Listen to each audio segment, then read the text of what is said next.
Selamat pagi Pak dosen dan teman-teman, Shalom.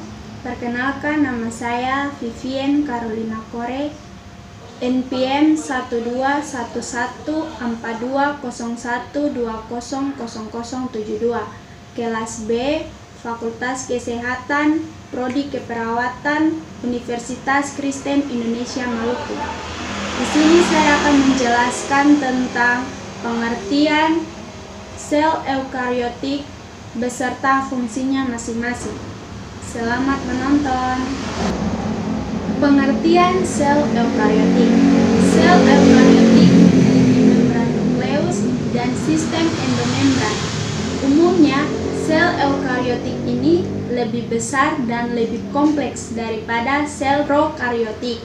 Sel eukariotik ini dapat ditemukan pada organisme multiseluler. Terdapat pada kingdom Protista, fungi, plantae, dan animalia. Sel eukariotik ditandai dengan membran internal dan sebuah sitoskeleton yang kuat. Sel eukariotik juga memiliki karakteristik sebagai sel yang memiliki struktur kompleks oleh membran inti yang memisahkan inti sel atau nukleus dari sitoplasma. Selain sel eukariotik juga mengandung organel lain selain nukleus. Organel adalah struktur di dalam sitoplasma yang melakukan pekerjaan spesifik dalam sel. Selain itu, sel eukariotik juga memiliki organel-organel seperti retikulum endoplasma, kompleks Golgi, mitokondria, dan lisosom.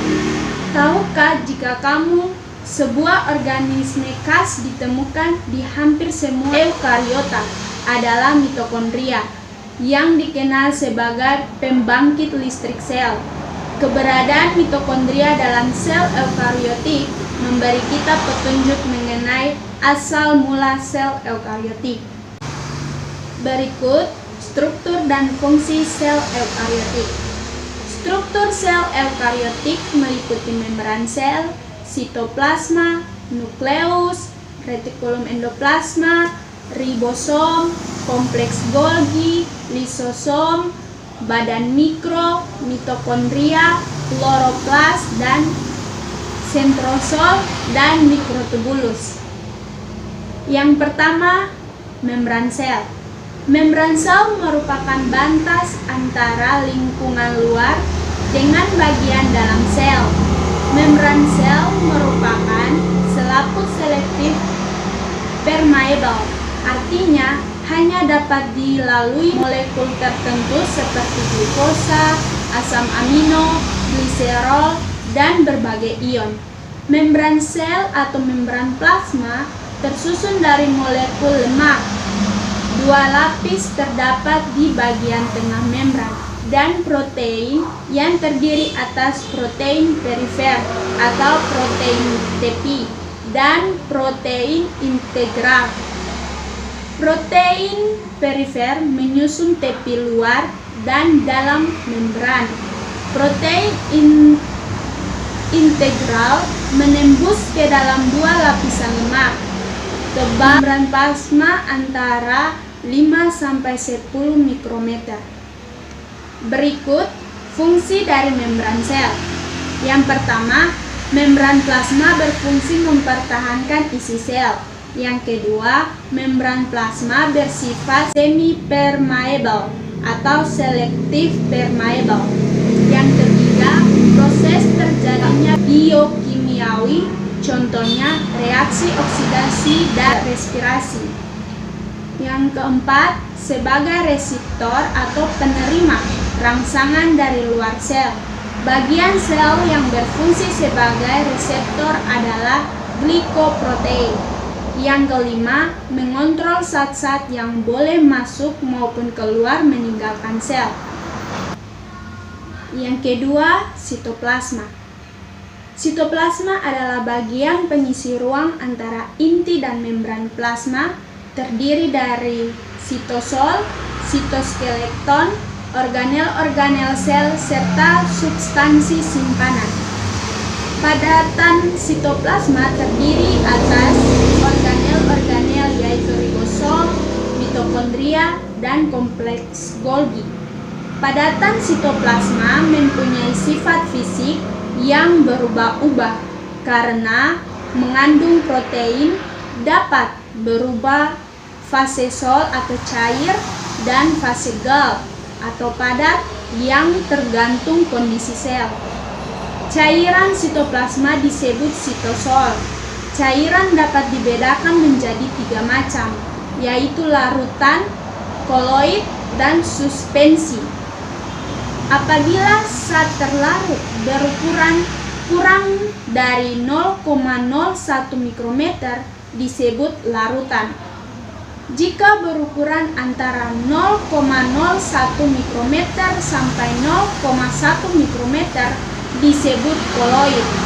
Dan jika berukuran lebih dari 0,1 mikrometer disebut suspensi. Berikut ini fungsi dari sitoplasma.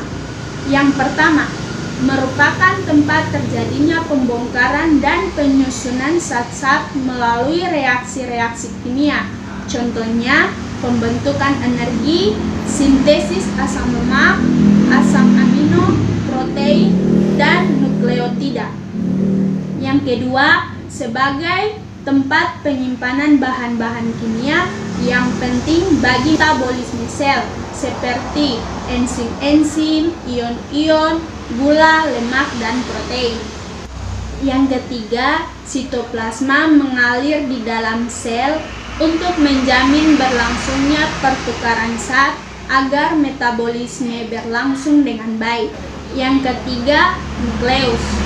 Nukleus adalah otak dari sel atau nukleus disebut sebagai organel terbesar di dalam sel sebab disinilah tempat pengendalian segala aktivitas sel.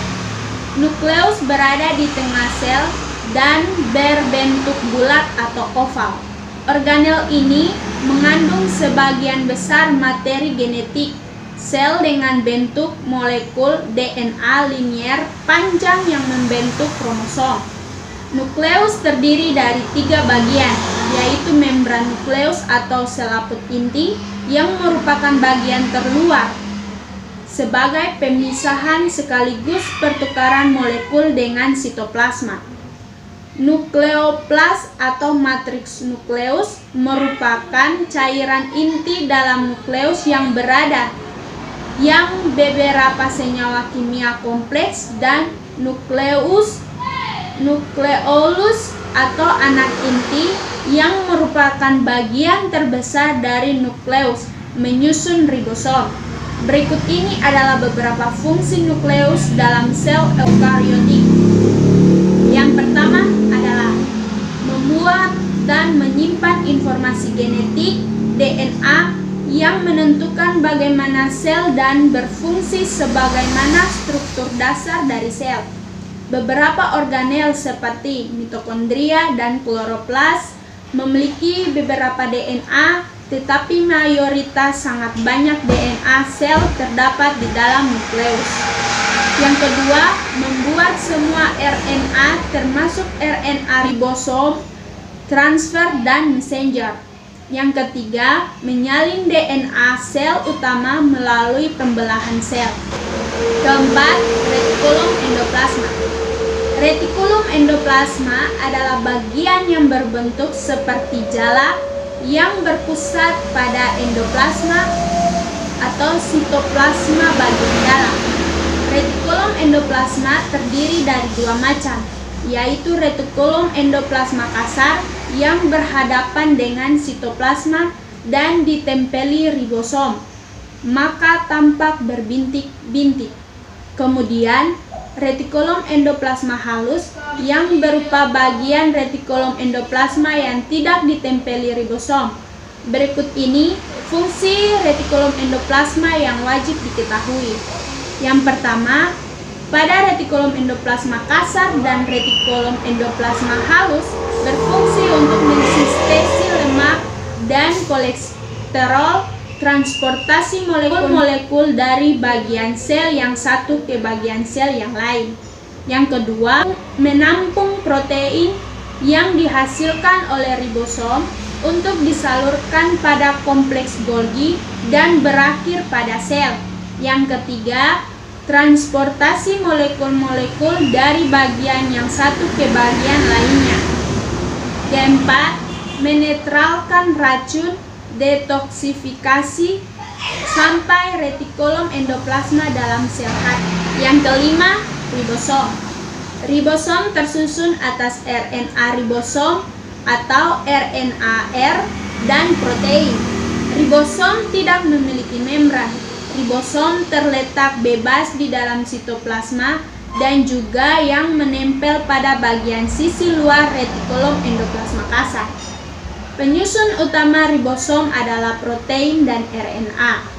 Ribosom terdiri dari unit besar dan unit kecil yang masing-masing berbentuk bulat. Jika bergabung akan membentuk seperti angka 8. Ribosom berfungsi sebagai menyintesis protein, sedangkan ribosom sendiri disintesis oleh nukleolus. Keenam, kompleks Golgi. Kompleks Golgi yang juga disebut badan Golgi atau aparatus Golgi adalah salah satu komponen sel yang berukuran besar dan terletak di dekat retikulum endoplasma.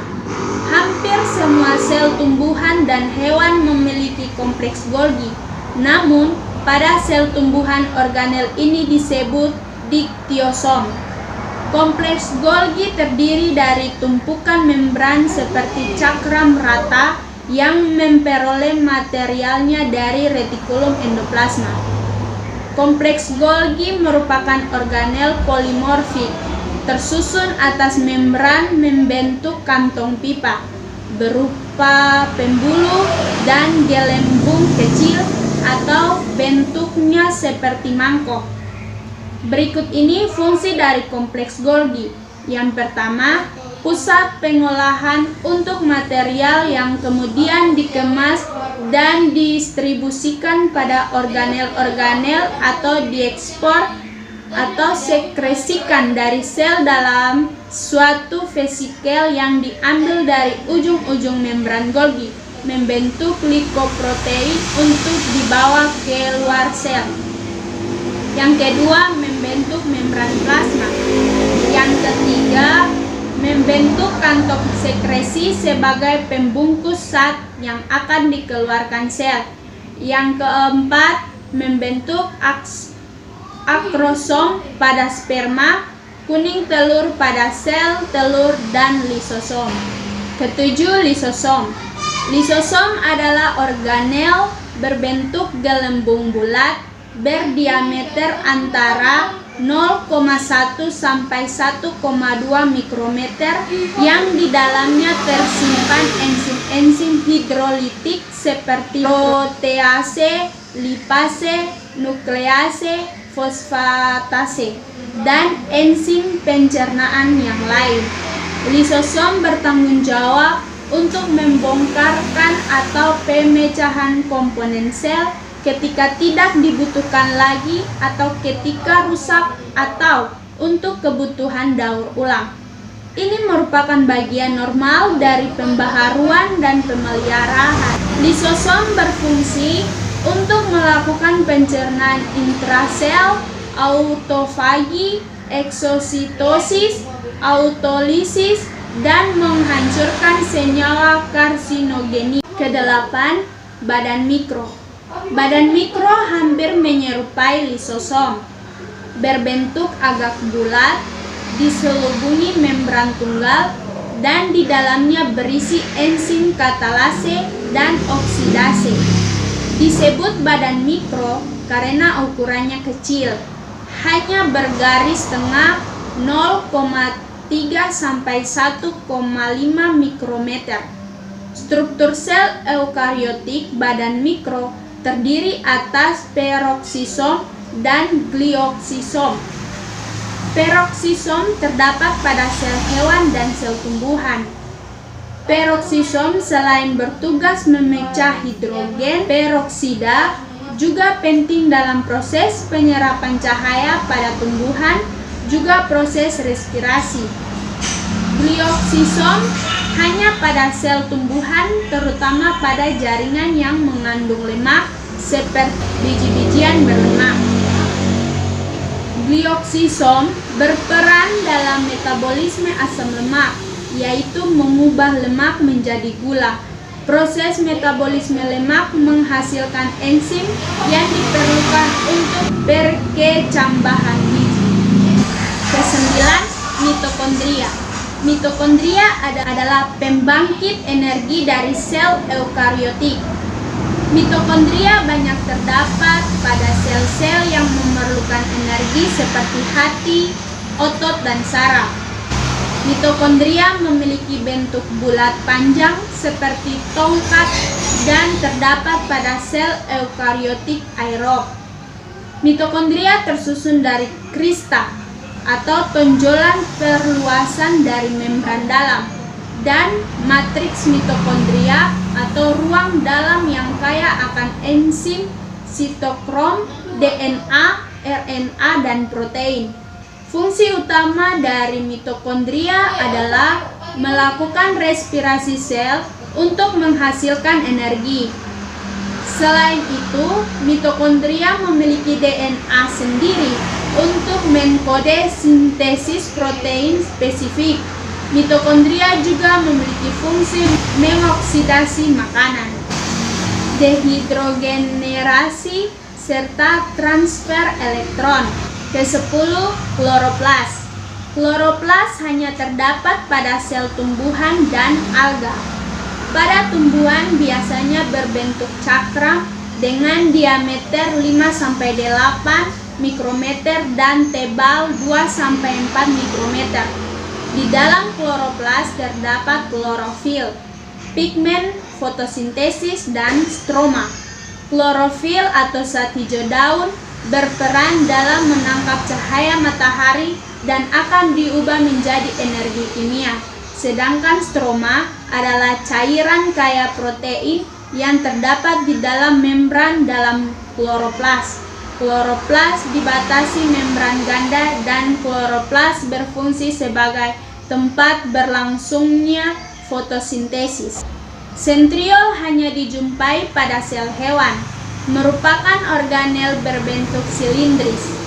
Sentriol terdiri dari satu lapis silinder yang di dalamnya terdapat 9 mikrotubulus.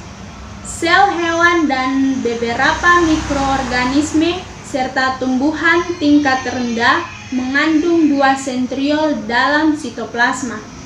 Sentriol terletak di dekat permukaan luar nukleus dan sentriol berperan dalam orientasi arah pada proses pembelahan sel.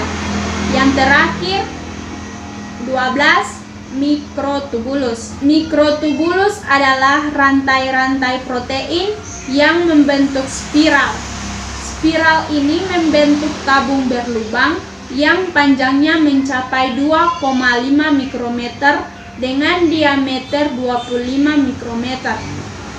Mikrotubulus pada gelendong sel berupa benang-benang spindel yang menghubungkan 2 kutub sel pada waktu pembelahan. Mikrotubulus berfungsi untuk penyusun sentriol, flagela, dan silia, atau secara umum mikrotubulus ini berfungsi sebagai penggerakan pada sel. Sekian penjelasan saya tentang sel eukariotik beserta fungsinya masing-masing.